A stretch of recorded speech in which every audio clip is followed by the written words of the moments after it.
dipersembahkan oleh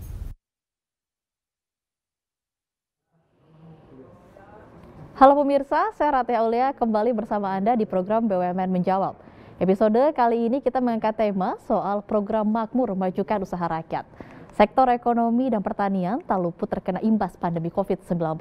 Peran PT Pupuk Indonesia diuji lewat berbagai program, apalagi di saat kondisi ekonomi yang belum stabil. PT Pupuk Indonesia Persero dan 10 anak perusahaannya merupakan produsen pupuk terbesar di Asia dan tersebar di Pulau Jawa, Sumatera, dan Kalimantan. Kehadiran program makmur untuk petani merupakan satu jawaban. Ini merupakan komitmen dalam menjalankan transformasi bisnis. Seberapa besar program makmur mendongkrak produktivitas pertanian? Dan di studio kami telah hadir Direktur Utama PT Pupuk Indonesia Persero, Bapak Bakir Pasaman. Halo Pak Bakir, apa kabar? Kabar baik, Mbak Ratih. Ini nggak boleh dibuka ya? Kita pakai karena masih menerapkan protokol kesehatan, Pak. Sehat ya, Pak ya? Nggak kelihatan cantiknya, Mbak Ratih. Oke, sehat Pak Bakir. Alhamdulillah. Terima kasih sudah menyempatkan datang di program BUMN Menjawab ya, Pak ya. Nanti kita akan lanjut berbincang dengan Bapak. Dan saya juga ingin menyapa para pemimpin redaksi TV Jaringan JPM dan teman-teman dari Jawa Pos Jaringan Media Nusantara. Halo semuanya, terima kasih sudah menyaksikan BUMN Menjawab. Acara ini berlangsung dengan menerapkan protokol kesehatan ketat dan acara ini merupakan kerjasama JPM TV dan BUMN Track. Sebelum kita memulai perbincangan, kami punya satu paket informasi terkait tema kita kali ini.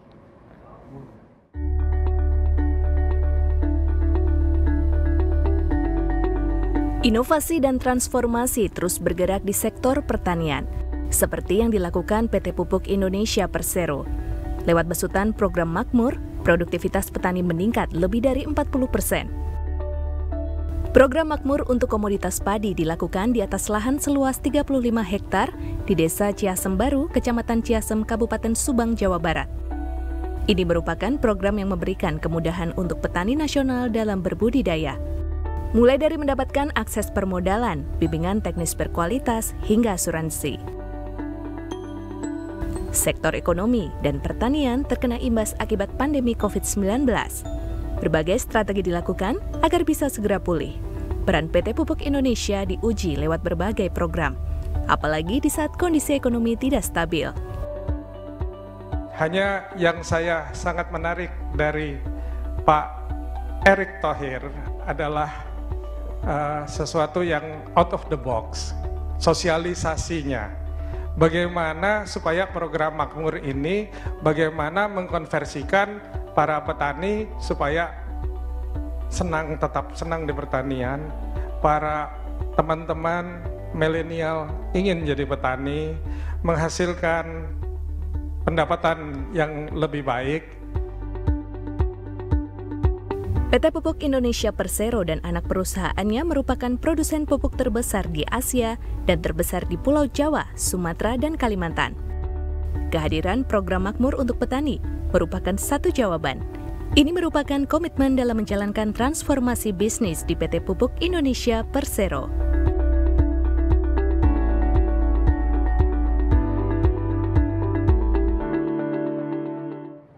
Ya, langsung saja kita berbincang dengan Bapak Bakir Pasaman. Pak Bakir, bisa diceritakan nih, PT Pupuk Indonesia Persero ini sebagai memiliki visi sebagai perusahaan di kelas internasional yang memiliki solusi di bidang pertanian yang akan memberikan dampak bagi ekonomi dan sosial secara nasional. Bisa diceritakan ini seperti apa, Pak? Ya, Mbak Ratih, baiklah. Saya buka aja ya. Ini agak pengap nih. Baiklah, jadi gini, Pupuk Indonesia ini kita kita juga dituntut untuk meningkatkan pasar komersial supaya perusahaan pupuk ini jangan terlalu bergantung kepada subsidi. Kalau subsidi kan artinya memang kita menjalankan tugas pemerintah, tapi juga tentunya artinya menggunakan anggaran dari negara. Nah, kita inginnya mengembangkan sektor komersil.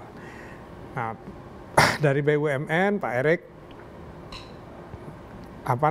memerintahkan ke kami coba sektor komersilnya agar terus ditingkatkan.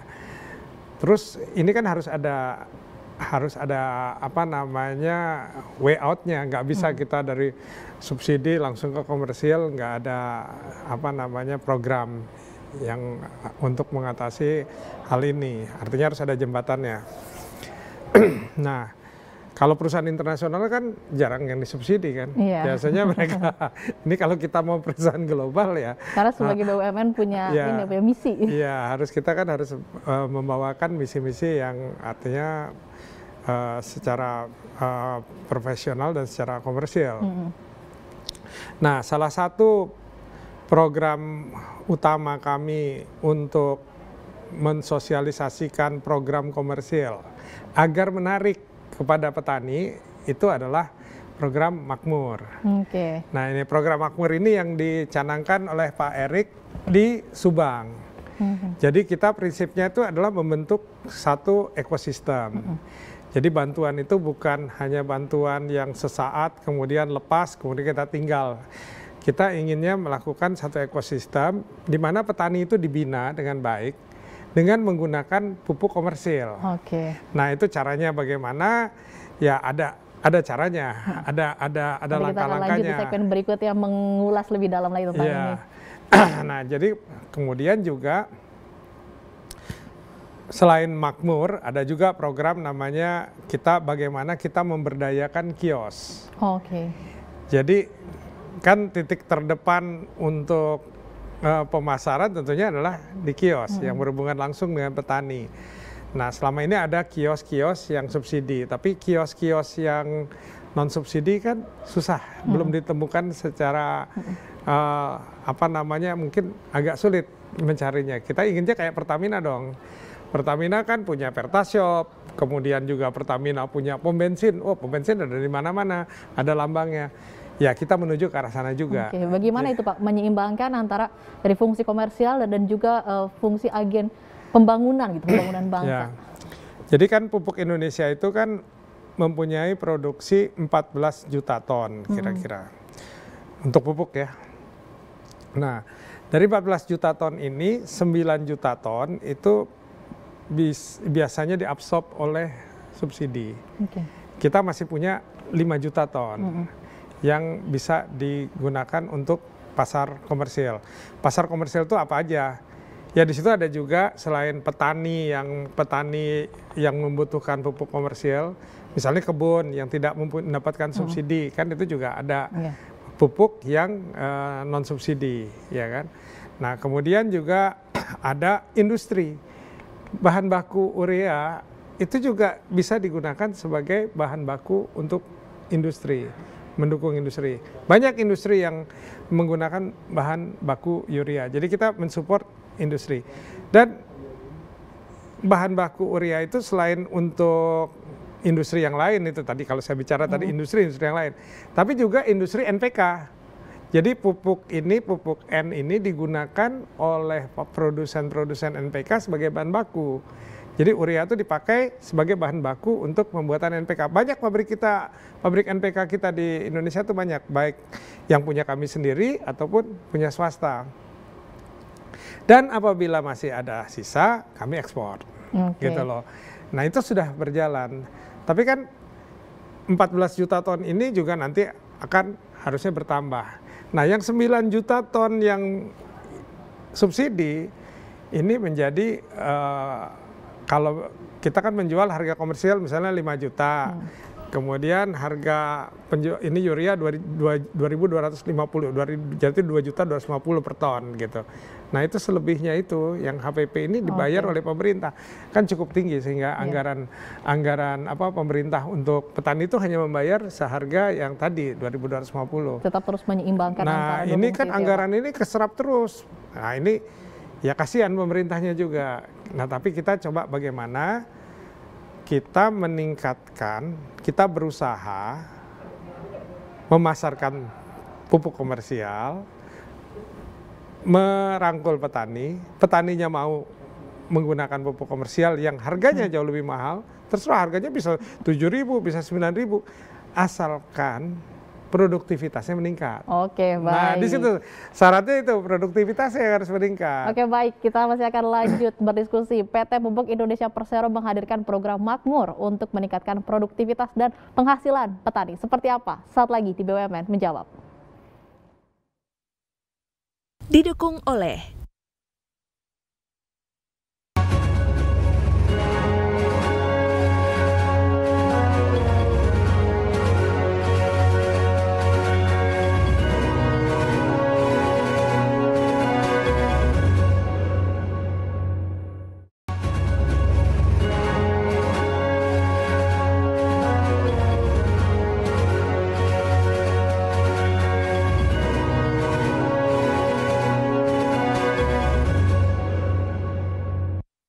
dipersembahkan oleh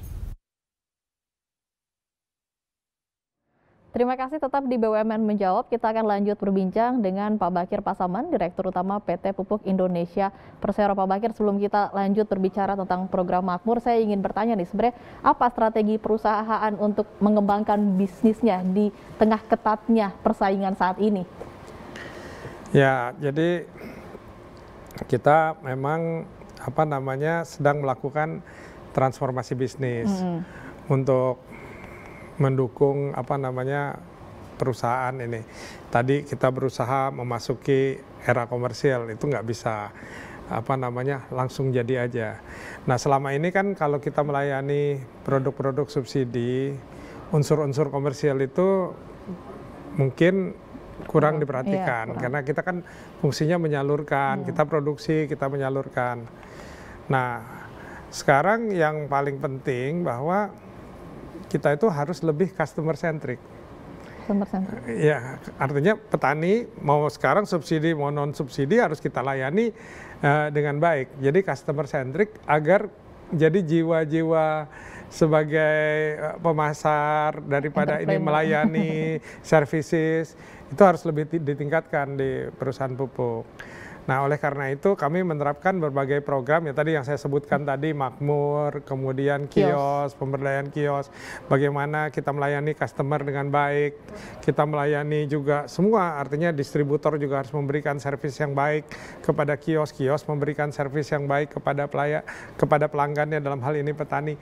Nah, ini dan kita membuat program-program yang sifatnya customer centric.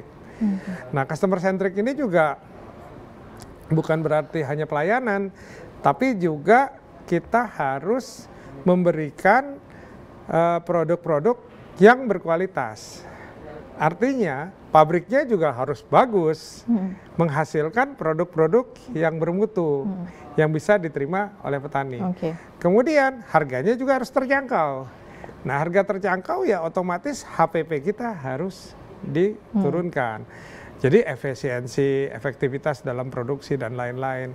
Dan kitanya juga untuk menjalankan ini semua juga kita membutuhkan manpower yang bagus-bagus. Nah, ini yang seperti inilah. Itu saya rasa normal saja. Tapi kita mempunyai strategic house. Nah, ini strategic house ini yang sebenarnya hasil dari transformasi, tentunya bukan di sini kita ungkapkan. Rahasia perusahaan ya, Pak. Tapi intinya itu akan kita jalankan untuk mencapai apa yang dituju. Apakah program kios-kios tadi itu sama dengan retail management, Pak? Ya, jadi kira-kira kita inginnya beginilah, kios pupuk itu kita inginnya kan kios pupuk ini kan ada melayani subsidi, ada melayani non-subsidi. Kalau melayani subsidi mereka tuh juga repot. Banyak tuh administrasi yang harus dilakukan di kios. Dokumennya bisa segini nih. Kalau untuk melayani petani ini, nah gimana kita berusaha menyederhanakan lah. Artinya bukan kita tidak mengkomplai dokumen-dokumen itu, tapi dokumen-dokumen ini bisa di-generate secara, kalau sekarang kan zaman digital, zaman IT. Nah, bagaimana kita mengidentifikasinya petani supaya bahwa ini petani yang benar, yang berhak, semuanya kita digitalisasi. Jadi sebenarnya kios pupuk pun arahnya nanti ke arah digital kios gitu loh. Kalau tadi kita bicara tentang kios retail management, kalau untuk Makmur sendiri Pak, sebenarnya ide awal dari hadirnya program ini apa sih Pak? Ya, ide awal itu sebenarnya waktu itu sih gini, kalau kalau kami ini sebenarnya kan produsen. Produsen itu adalah menyediakan pupuk untuk petani. Tapi kan nggak bisa, setelah kami sadari, nggak bisa sebagai perusahaan pupuk kita tidak mempunyai satu program yang berhubungan dengan produktivitas. Tapi produktivitas itu kan sebenarnya banyak unsurnya. Bukan hanya pabrik pupuk yang harus bertanggung jawab. Karena itu kan tergantung dari, ya itu tadi, semua satu ekosistem ini harus ada. Termasuk bibit, termasuk ini. Kami kan juga nggak punya perusahaan bibit. Kami misalnya pestisidanya harus baik. Kami bukan perusahaan pestisida. Kemudian gitu berkolaborasi ya Pak? Ya, sebenarnya cuman kan kami mempunyai, ya sebagai perusahaan pupuk, akhirnya berpikir voluntary lah. Voluntary program untuk terjun ke unsur yang produktivitas ini. Sambil memasarkan pupuk komersial. Ini sekali ya, jalan. Satu jalan lah, tapi 2-3 pulau terlampaui gitu loh. Nah ini yang kami berusaha ke sana. Nah jadi memang kalau nanti, tapi jangan dibilang bahwa pupuk untuk perusahaan produktivitas. Enggak juga, ini voluntary program. Nah cuman Pak Menteri BUMN tertarik sekali. Kenapa beliau tertarik? Pak Bakir, itu bagus tuh kalau kita mulai meningkatkan yang komersial, itu sudah sejalan tuh. Nah program untuk meningkatkan pupuk komersial ini yang beliau dorong. Jadi pembangunannya dapat, fungsi komersialnya juga dapat. Ini harus tetap jalan, berapapun subsidi yang diberikan pemerintah kita jalankan dengan baik. Nah tapi komersialnya harus tetap tumbuh. Coba Pak, boleh diceritakan Bapak mungkin lebih tahu bagaimana sih program Makmur ini sebenarnya secara lebih detail. Yang dimana program itu selain ada fungsi komersialnya, kemudian juga agen pembangunannya ada berdampak langsung kepada petani. Seperti apa Pak? Jadi program Makmur ini sebenarnya, ya namanya juga mari kita majukan usaha rakyat. Nah, ya petani itu kan rakyat. Kita cobalah petani menjadi entrepreneur sehingga usahanya itu maju, mendapatkan gain yang lebih besar. Nah tentunya biasanya kan petani kan urusannya banyak dengan tengkulak ataupun ijon ataupun dan lain-lain. Biaya mereka tuh habis di situ. Kadang-kadang bahwa mereka tuh jadi akhirnya tukang tanam dan mereka nggak mendapatkan gain yang besar pada waktu mereka panen, karena udah kebayar semua itunya. Akhirnya petani itu dapatnya ya relatif kecil lah. Nah kami berpikir teman-teman di Pupuk Indonesia pada waktu itu, wah kita coba bikin satu ekosistem. Nah gimana kalau kita petani itu kita carikan off-taker, mulainya dari off-taker. Jadi off-taker, bagaimana nih off-takernya kita siapin. Nah kalau off-taker sudah ada, petani kan nggak perlu lagi tuh urusan dengan ya apa namanya hasil panennya di ijon ataupun berurusan dengan tengkulak dan lain-lain. Ini kan sudah ada, harganya pun sudah ditentukan sekian.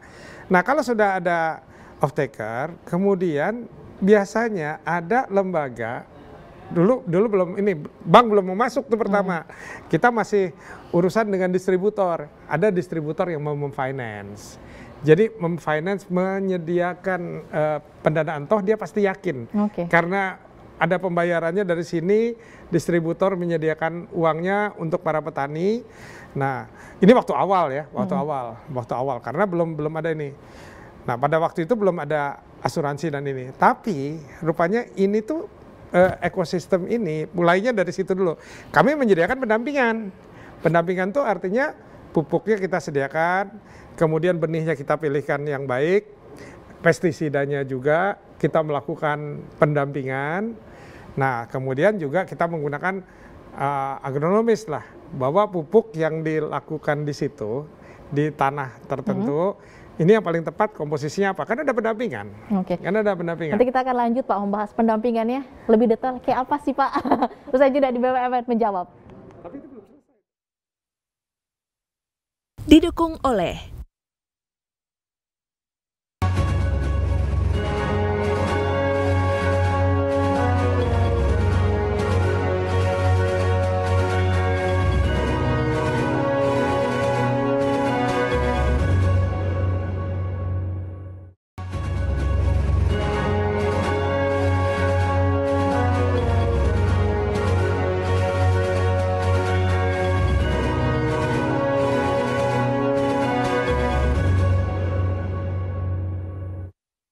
dipersembahkan oleh Ya, terima kasih tetap di BUMN Menjawab, Pak. Langsung aja dilanjut yang tadi, Pak, pendampingannya seperti apa nih? Masih belum nih tadi. Sebenarnya saya belum mau masuk ke pendampingan nih, Mbak Rati. Jadi, jadi tadi ya, nah waktu pertama-pertama kan kita harus membuktikan dulu bahwa benar-benar petani itu meningkat produktivitasnya. Nah, kami kan mulainya dari Jember dan Banyuwangi. Alhamdulillah yang di Jember sama Banyuwangi itu kenaikan produktivitas itu hampir 2 kali. Jadi yang petani yang tadinya 1 hektar cuma menghasilkan 5 ton, itu menghasilkan 10 ton. Nah, inilah mulai dari situ menjadi trigger ke yang lain, sehingga banyak sekali yang tadinya kita mulainya cuma dari 10 hektar sawah dan 6 hektar di Jember, nah menjadi tiba-tiba ratusan hektar, nah mulai terdengar. Nah, sesudah menjadi ratusan hektar ini mulai menjadi bank-bank mulai tertarik untuk ikut, ini awal mulanya, Pak. Untuk ikut menggantikan tadi fungsi distributor financing. Nah, ini juga, nah Pak Erik nih, alhamdulillah nih Menteri kita nih luar biasa mengetahui hal ini, ya akhirnya kami melibatkan untuk finance tadi dengan Himbara. Kemudian off takernya, wah ini beras, ini coba Pak Bakir kerja sama dengan RNI. Ya kan, kalau misalnya ini supaya hasil beras dari petani itu bisa diambil semuanya gitu loh, dan ada ininya. Jadi ini kan lembaga, perusahaan yang perusahaan kuat-kuat. Nah, kemudian ada pupuknya, kemudian ada benihnya. Ini semua menjadi satu ekosistem. Nah, insya Allah dengan begini ya saya rasa program Makmur ini bisa jalan dalam skala nasional untuk mencapai yang jauh lebih besar. Nah, oleh karena itu waktu Pak Erik mencanangkan itu juga beliau belum ini ya, karena belum besar, tapi sekarang kita insya Allah lah, mudah-mudahan kita mempunyai target, artinya tahun ini maksudnya 2022 ini mudah-mudahan bisa 25.000 hektar. Nah, kemudian naik lagi sampai nanti tahun 2024 itu puncaknya. Saya nggak mau kasih tahu angkanya karena saya nggak mau janji terlalu banyak. Kalau 25.000 hektar rasanya bisa tercapai. Kemudian bagaimana respon petani sendiri, Pak, dengan adanya program ini? Nah, itu menarik. Yang di Jember, di Banyuwangi, kita didukung juga oleh sekarang Bu Bupati. Kalau dulu Pak Bupati. Di Jember juga demikian. Banyak petani yang akhirnya beralih dari penggunaan pupuk subsidi, mereka ingin ikut di dalam program Makmur. Kenapa itu, Pak? Ya itu, karena hasil keuntungannya mereka dengan program Makmur, kan produktivitas meningkat. Ujung-ujungnya pendapatan petani itu naik sampai 44-50% dibandingkan mereka menggunakan pupuk subsidi. Nggak berurusan dengan pengijon, nggak berurusan dengan tengkulak, dan lain-lain itu. Jadi ada petani kan melihat pendapatan mereka itu yang penting bagi mereka kan hasilnya. Setelah ini dijual dan produktivitas meningkat, pendapatan petani meningkat kan. Dan walaupun mereka membeli pupuk komersial yang lebih mahal, kan otomatis lebih mahal nih pupuk komersial dibanding pupuk subsidi. Mereka nggak keberatan membeli pupuk kami yang lebih mahal. Yang penting produktivitas mereka meningkat. Nah, itulah fungsinya pendampingan. Itulah pendampingan itu ya tadi kan pertanyaannya pendampingan. Apa sih ini pendampingannya? Ya pendampingannya itu ya termasuk tadi kita lihat cocoknya dengan kondisi tanah di sana, pupuk yang pas apa, pestisidanya apa, ininya apa, ya itu semua tentunya teman-teman di lapangan lebih tahu lah bagaimana. Kalau petani ingin bergabung, Pak, ada syarat khususnya nggak? Daftar aja ke petugas-petugas di lapangan, karena kami sudah memerintahkan ke seluruh pabrik pupuk dan juga ada PI Pangan, kita juga untuk menerapkan program Makmur. Jadi tinggal nggak ada syarat harus apa. Misal apapun bisa langsung. Ginilah, kan karena ini sudah Himbara sudah terlibat. Kita ingin petani itu mendapatkan KUR. Tapi kan petani juga kadang-kadang masuk daftar yang tidak boleh menerima KUR karena punya tunggakan KUR. Nah, ini yang kalau yang seperti ini kita nanti melalui mediasi lain lah, kecuali Himbara mau memutihkan mereka. Nah, itu ini, tapi karena ini sudah mulai terlibat bank, ya nanti harus ada bank checking untuk bahwa ini masih bisa terima KUR apa enggak, dan lain-lain. Yang lain sih nggak ada. Yang lain nggak ada. Dan ada asuransinya loh. Kita lengkapi dengan asuransi ini. Sama dengan asuransi juga ya, Pak ya. Tadi disebutkan juga ada bisa membantuan akses untuk permodalan begitu ya, Pak ya. Itu seperti apa tuh, Pak? Ya itu tadi melalui KUR. Jadi permodalannya kami itu sebenarnya kan yang beli pupuk kami itu kan petani. Nah petani itu dapat KUR, nanti beli pupuk, beli benih, beli pestisida. Nah itu jadi tetap sebagai ini kan semuanya usaha tani, usaha rakyat. Bukan kami yang berusaha, tapi petani yang berusaha. Nah kami harus yakinkan ya dengan pendampingan tadi produktivitas petaninya meningkat. Oke, tapi sampai saat ini sudah dipastikan meningkat ya Pak? Alhamdulillah. Alhamdulillah. Sampai teman-teman yang punya angka lah tahu itu, saya nggak pegang bocorannya. Tapi sudah dipastikan. Saya nggak hafal nih. Bisa dipastikan produktivitas petani meningkat setelah ikut dari program Makmur ini. Kita masih akan lanjut berbincang. Usai jeda di BUMN Menjawab. Didukung oleh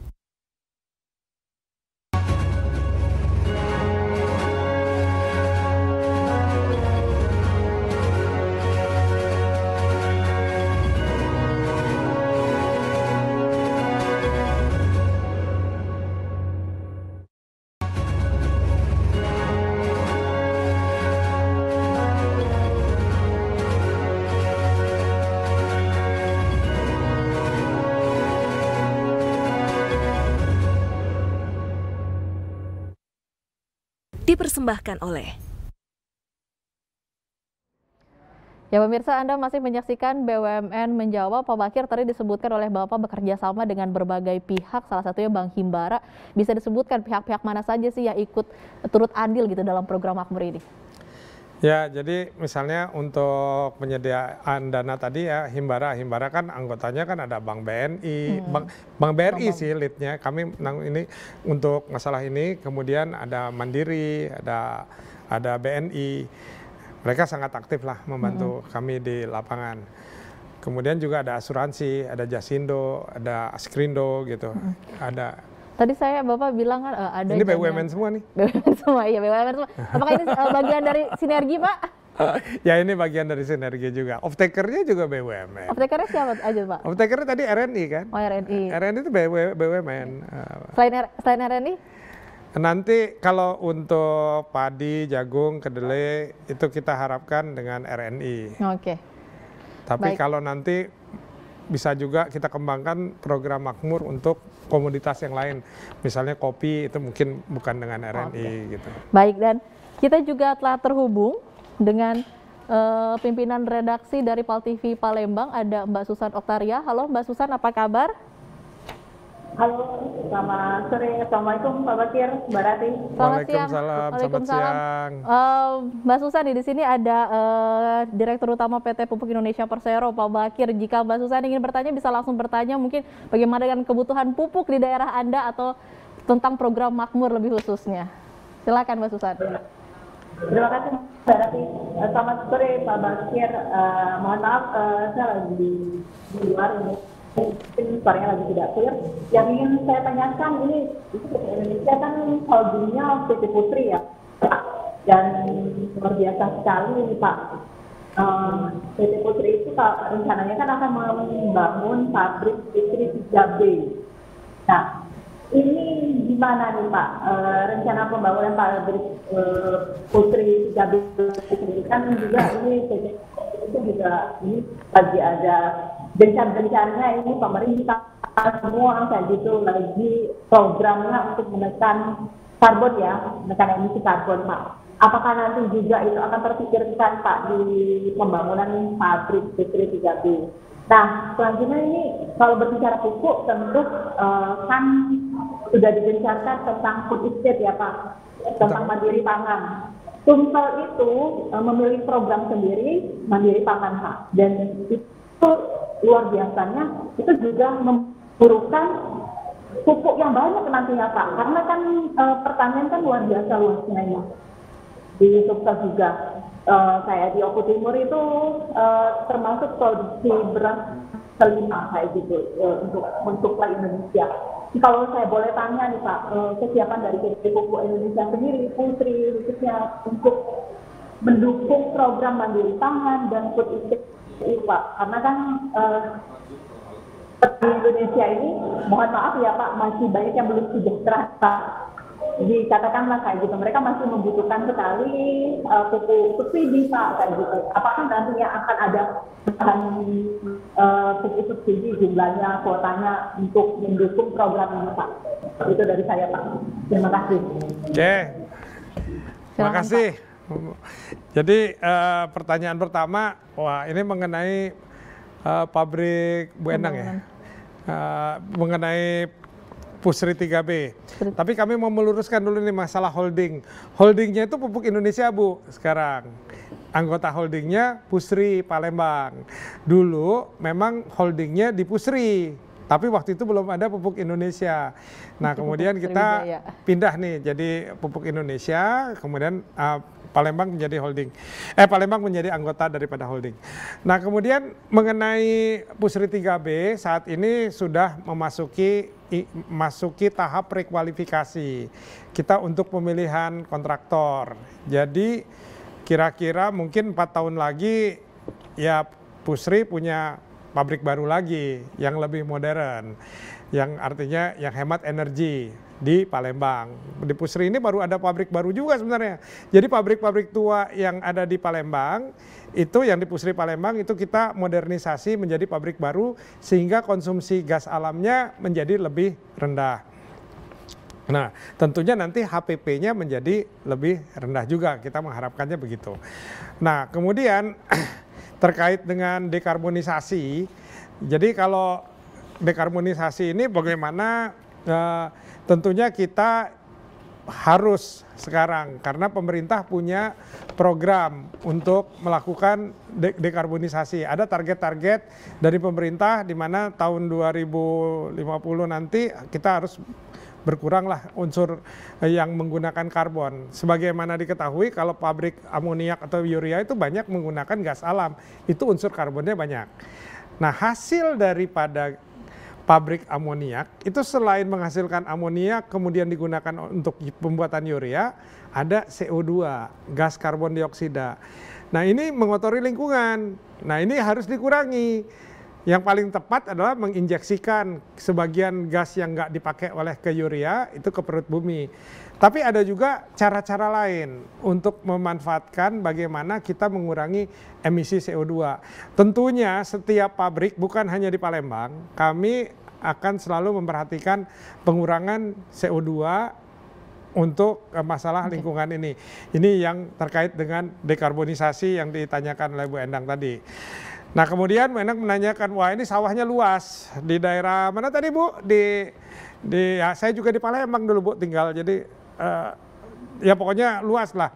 Bagaimana meminta pupuk subsidi cukup? Nah ini kami sebenarnya begini Bu, pupuk subsidi oke-oke saja, cuman anggaran pemerintah kan sangat terbatas.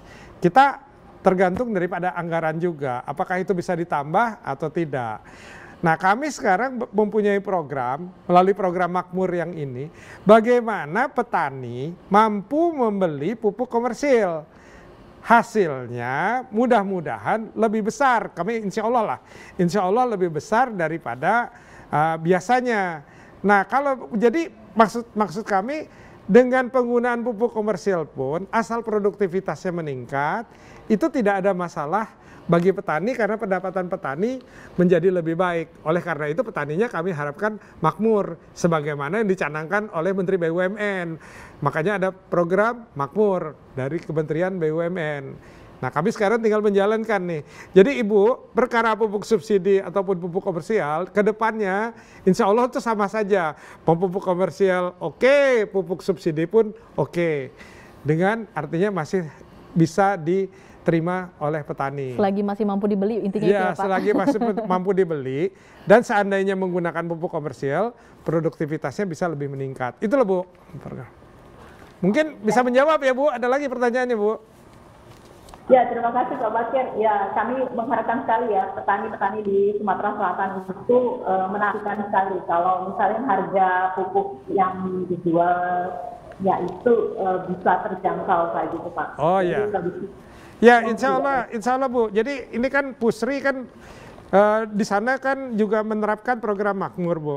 Nanti kalau bisa Ibu hubungi Pusri supaya menerapkan program makmur di daerahnya ibu itu. Nah, nanti terasalah bahwa bukan masalah mahal atau murahnya harga pupuk, tapi bagaimana sawah yang tadinya misalnya di sana produktivitas per hektarnya berapa, Bu? Paling juga 4 sampai 5 ton. Nah, bagaimana kalau misalnya produktivitasnya kita naikkan menjadi 8 ton. Nah, itu kan walaupun naik 3 ton ini kan untuk beli pupuk lebih mahal nggak ada masalah, Bu. Oke. Kan petani mendapatkan gain yang lebih besar. Nah, kira-kira gitulah, Bu. Oke.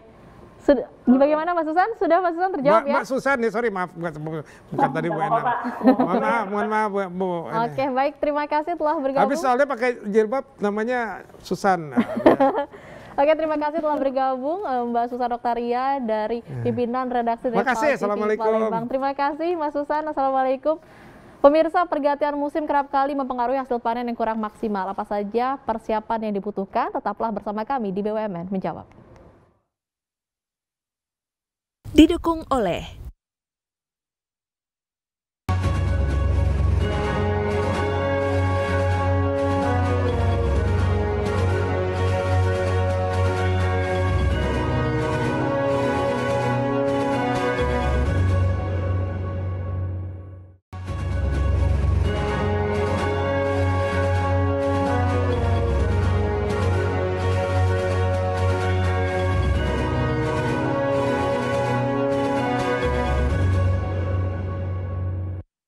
dipersembahkan oleh Ya pemirsa, terima kasih tetap di BUMN Menjawab. Pak, ini kan tadi disebutkan ada yang namanya off-taker ya. Apakah kalau misalkan dengan adanya program ini, apakah hasil dari pertanian itu tidak juga dilempar ke pasar, Pak? Ya, jadi gini Mbak Ratih, masalahnya kalau sudah ada off-taker, urusan ke pasarnya kan mereka. Oke. Supaya mereka juga dapat margin dong. Iya, benar-benar. Oke. Kira-kira udah dapat dipastikan bahwa pasti akan laku gitu ya, Pak? Iya, kita kan udah ini, apalagi off-takernya RNI. RNI di rootnya malah dari pasar beras tuh. Oke. Nah, PT Pupuk Indonesia juga berkolaborasi dengan Asuransi Jasa Indonesia Jasindo ya, pemberi jaminan asuransi pertanian nih. Nah, ini asuransi seperti apa? Apakah jika gagal ada asuransinya, gagal panen begitu atau seperti apa, Pak? Iya, tentunya seperti itu. Kami harus mengurangi risiko petani juga. Petani kan bisa kena bencana, banjir, kena hama, dan lain-lain. At least, kalau sampai terjadi kejadian seperti itu, ongkos yang dikeluarkan petani, untuk tadi beli pupuk, beli beli benih, beli bibit, dan lain-lain itu bisa tercover, gitu loh. Jangan kalau enggak kan bisa uang itu hilang, kan kasihan petaninya. Nah, kemudian apakah ada bimbingan untuk petani sendiri, Pak, agar menghindari yang namanya gagal panen tersebut? Ya, kita berusaha, tapi kan kalau bencana alam kan kami tidak bisa ini ya. Kalau banjir gitu dan lain-lain. Tapi insya Allah justru kita dengan pendampingan itu ya kita berusaha memberikan misalnya supaya pestisidanya benar, kemudian hamanya bisa, kalau yang benar tuh bahkan ada hama sedikit saja langsung reaksinya lebih cepat gitu loh. Jadi pendampingan seperti itu ya. Pendampingan seperti itu yang kita ini kan. Sebagai holding company nih. Itu di lapangan. Jadi kami ini sebagai program makmur. Program makmur ini ada manajernya, ada SPM-nya. Nah, dia yang bertanggung jawab semua keliling ini. Apakah program makmur ini kan PPT Pupuk Indonesia Persero juga sebagai holding company gitu ya, Pak ya sekarang? Oh iya. Nah, melibatkan seluruh anak perusahaannya atau seperti apa sinerginya yang dilakukan? Ya kami sebagai koordinator, ya kami yang melakukan. Tapi bahwa pelaksananya itu anak-anak perusahaan. Jadi Pusri misalnya di daerah Palembang tadi yang daerahnya Bu Susan, itu Palembang tuh Pusri, Lampung gitu, itu daerahnya ini Sumatera lah. Kemudian agak Sumatera ke utara sedikit ada Pupuk Iskandar Muda di Aceh, di Medan atau Sumatera Utara. Nah itu wilayahnya PIM yang melakukan. Kemudian yang daerah Jawa Barat tadi Kujang. Kalau Jawa Timur tadi Petro. Nah, yang seperti itu kita bagilah zonasinya. Kaltim juga ada sebagian di wilayah timur dan juga ada sebagian di Jawa Timur. Selain tadi kan untuk meningkatkan produktivitas pertanian begitu ya Pak ya, dan juga bisa membuat petani jadinya membeli pupuk non subsidi begitu. Apakah dengan adanya program makmur ini juga mengajak anak muda untuk jadi petani Pak? Apakah ada gitu misi ke arah situnya? Nah itu Ini yang menjadi, kalau kita ikut dalam konferensi IFA, jadi ada konferensi pupuk internasional, itu selalu digambarkan jumlah petani dunia itu selalu berkurang. Itu yang menjadi concern ini. Jadi yang tua-tua tetap petani, anak mudanya udah nggak mau jadi petani lagi.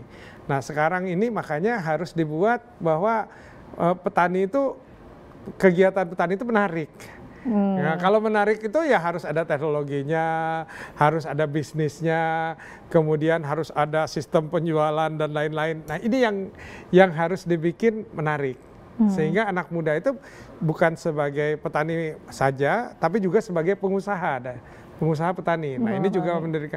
Nah kalau ini saya rasa mudah-mudahan dengan adanya Makmur, kemudian ada pemberdayaan kios dan lain-lain, di mana sudah masuk digital begini, dan kita juga menggunakan drone untuk ini. Nah ini saya rasa mudah-mudahan ketertarikan menjadi daya tarik gitu ya Pak ya? Ya, untuk memodernisasi petani Indonesia. Tadi kan disebutkan juga dari program Makmur ini ada namanya digital farming gitu ya Pak ya. Nah berarti memang kita nih semua sektor nih mengarah ke digitalisasi begitu. Nah kalau PT Pupuk Indonesia sendiri arahnya sudah sampai di mana sih ke arah digitalisasi sendiri? Ya kita banyak sekali program-program, semuanya, bahkan semua program yang ada di Pupuk Indonesia itu harus masuk ke, artinya semua program kerja harus digital. Jadi semuanya harus digital. Saya pikir eranya memang ke sana. Ya kita juga misalnya salah satu perusahaan anak perusahaan Pupuk Kaltim gitu. Dulu kita mendapatkan INDI 4.0 itu. Jadi artinya salah satu perusahaan, yang lain swasta, tapi salah satu perusahaan pupuk. Ini pun ditularkan ke anak-anak perusahaan yang lain.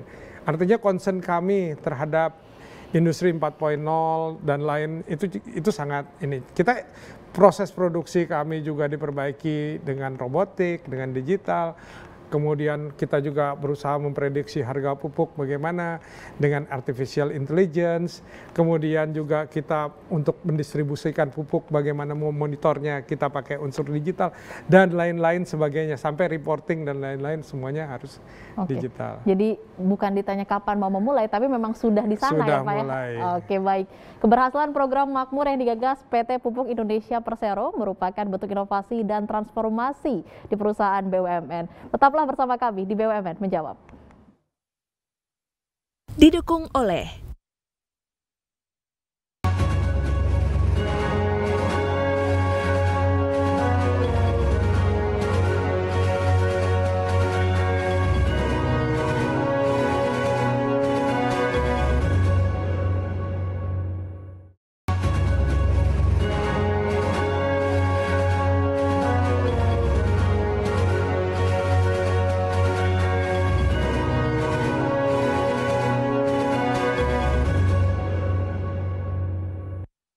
dipersembahkan oleh. Ya pemirsa, kita memasuki segmen terakhir dari program BUMN Menjawab. Kita masih membahas soal program Makmur, majukan usaha rakyat. Pak Bakir nih, strategi apa aja sih Pak yang dimiliki PT Pupuk Indonesia Persero ini untuk mengembangkan bisnisnya di tengah pandemi COVID yang memang semua sektor sekarang terdampak gitu Pak? Ya tentunya Pupuk Indonesia tidak bisa berdiam diri. Kita harus menyediakan jumlah pupuk, kecukupan pupuk di dalam negeri ya. Nah sebenarnya kita juga sedih kalau sampai pupuk itu harus ada yang pupuk impor ataupun pupuk impor datang menguasai pasar di Indonesia. Nah ini daripada impor pupuk, ya lebih baik kita bikin sendiri. Makanya kita juga mengembangkan proyek-proyek baru. Proyek-proyek pupuk baru tadi yang seperti Bu Susan tadi di Pusri 3B, kemudian juga kita nanti akan mengembangkan proyek pupuk di mana ada gas, mudah-mudahan kita bisa membangun pabrik pupuk di Papua Barat dan lain-lain. Nah kita juga selain itu tadi terkait dengan dekarbonisasi. Pabrik pupuk ini kan mengeluarkan emisi-emisi, termasuk CO2, gas karbon dioksida, dan lain-lain. Kita bangun pabrik-pabrik adjacent chemicals, artinya pabrik-pabrik chemicals yang berdampingan yang inilah bisa menggunakan bahan bakunya itu dari pabrik kami, tapi juga mengurangi emisi. Contohnya kita membangun pabrik soda es dan lain-lain. Jadi program pengembangan itu untuk ke depan kita berkelanjutan itu. Jadi hanya kita masuk selain menyediakan pupuk, juga kita berusaha mengurangi emisi dengan membangun pabrik-pabrik yang mengabsorb CO2 seperti tadi. Apa namanya, soda es tadi. Soda es itu untuk bahan baku untuk industri kaca. Dan itu import, itu substitusi impor. Jadi banyak hal, bukan hanya ini aja. Banyak hal yang lain. Kita juga mengembangkan pabrik pupuk NPK lebih banyak lagi, sehingga kecukupan pupuk nasional ini bisa terpenuhi oleh pupuk Indonesia.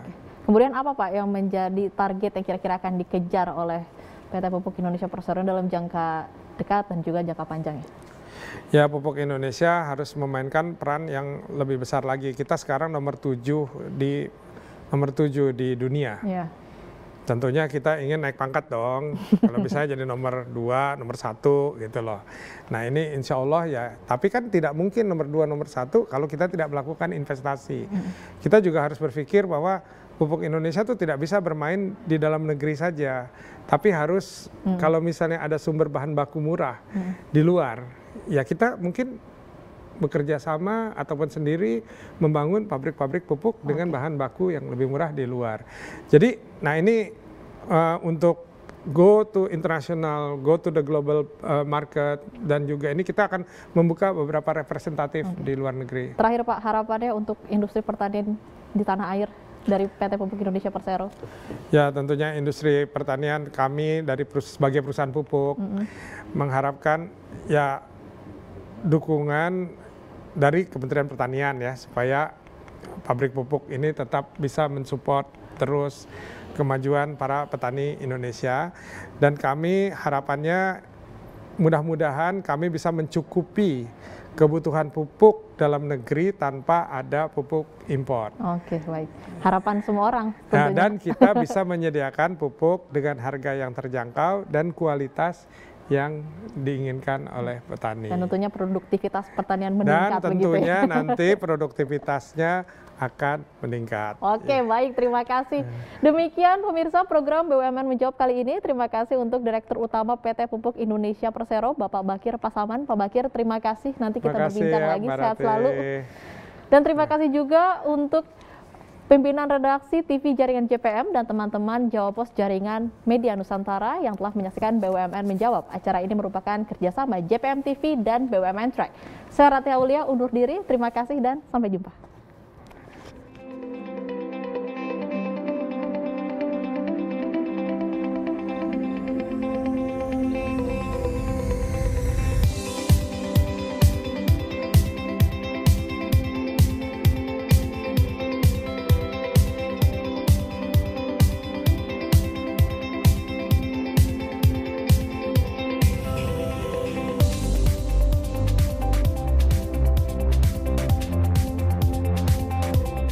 Didukung oleh